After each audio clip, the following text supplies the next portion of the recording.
Good afternoon. This is the video newsletter for buysellshort.com for Sunday, March 8th. Pain continued again this past week. Market continues to slog ever lower.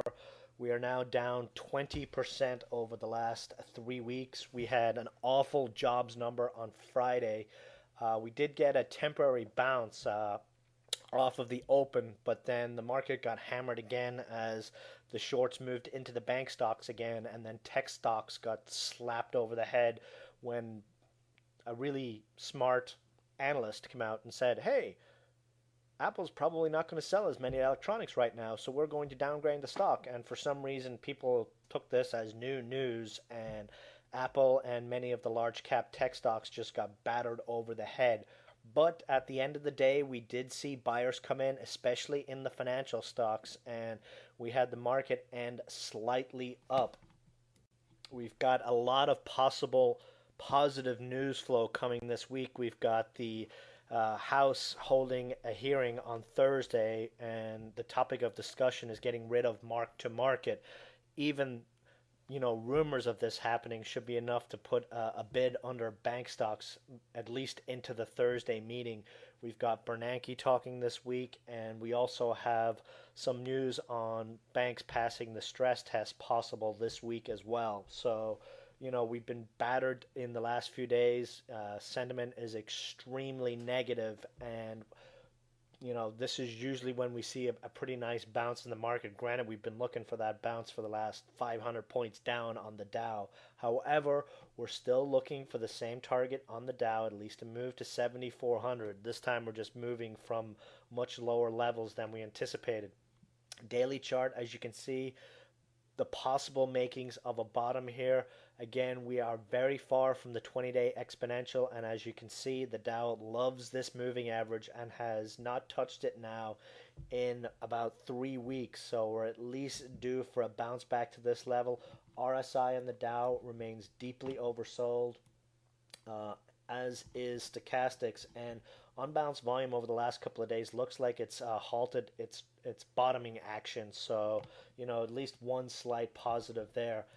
SMH remains the strength in the key sector, at least in my opinion. We did open up higher on Friday, and then it just got slapped down again, but sent out a trading alert that we nibble on this one under 17, and we had a nice little pop on the close.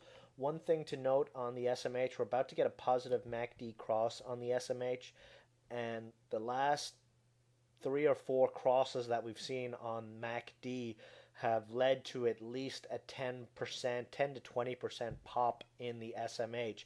And also, one thing that bears noting is on the SMH, we're still above the November lows. We're actually 10% above the November lows. This is the only major ETF slash index that is actually above its November lows. Everything else, Dow, QQQs, etc., are well below the November lows. So, we still have our bullish formation in play on the SMH, and, stochastics are nicely oversold. So the keys are there for them to launch this one near term.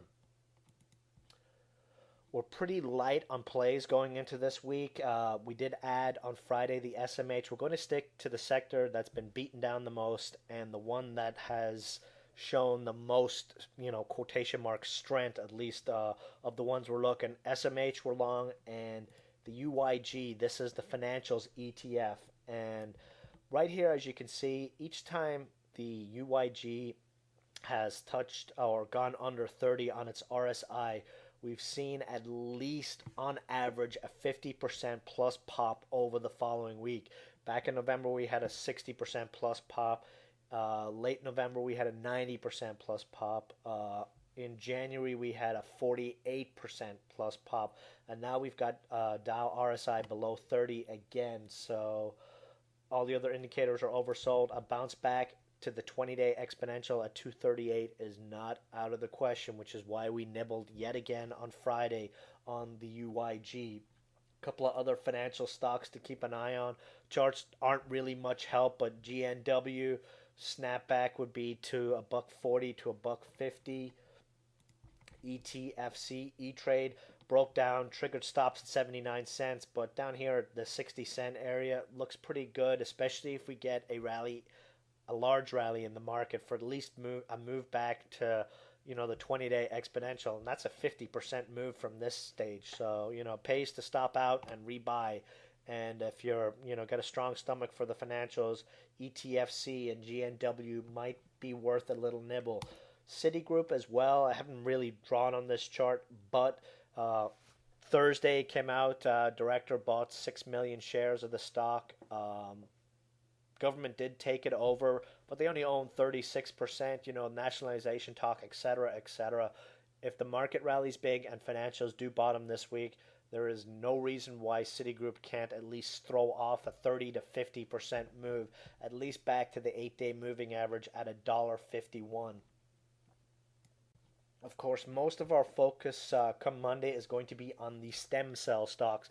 I sent an alert on Friday that news had come out that Obama is going to sign a bill early Monday morning reversing the Bush ban on stem cells, and the stem cell stocks exploded after that news.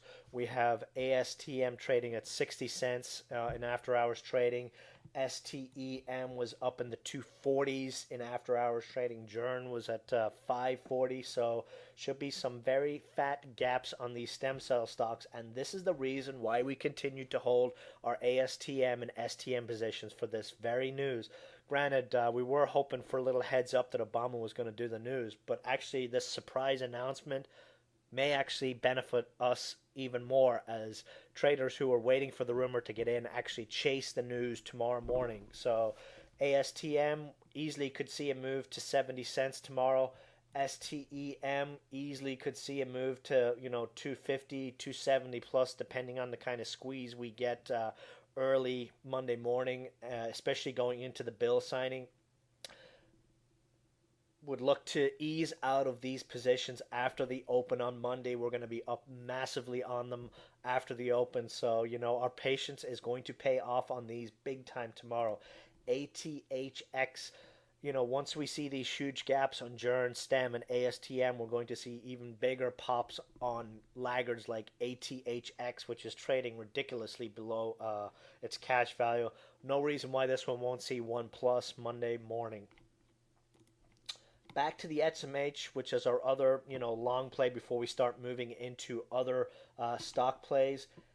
Check out Intel. We're looking for a spike on the SMH in the near term. So pulled up the Intel's chart. Intel is 25% of the SMH.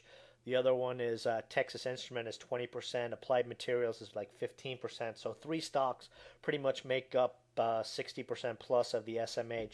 As you can see here, possible bottom in Intel, which bodes well for our call on the SMH. But the last 2 times that we've seen a setup such as this in Intel, we've seen at least $1.90, at least $1.70 plus pop. And if we go from Friday's low of 12, we're looking at a move at least over the 50-day moving average, which is 1353.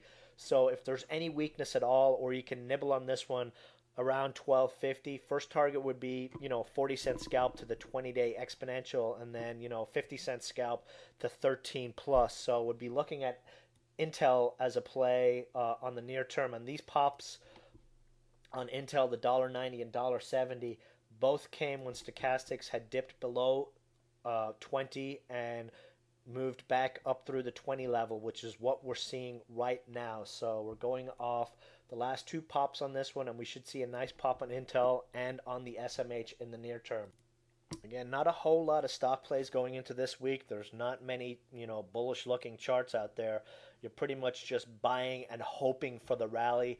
I'm very, very confident that we're going to see that rally, if not tomorrow, within the next couple of days, and it should be a doozy of a pop on the market. So we continue to focus on the beaten down financials and the sector that we see the most strength in, the SMH, and then as the rally unfolds, we can start to move even heavier into stock plays as they start to rebound. But for now, focus SMH, UYG, and then we'll branch off into other stocks. And then again, stem cell stocks are going to be actively traded tomorrow. There's going to be some nice gains for us on that. And that's it for the video update. I will see you guys in the chat room tomorrow. Goodbye.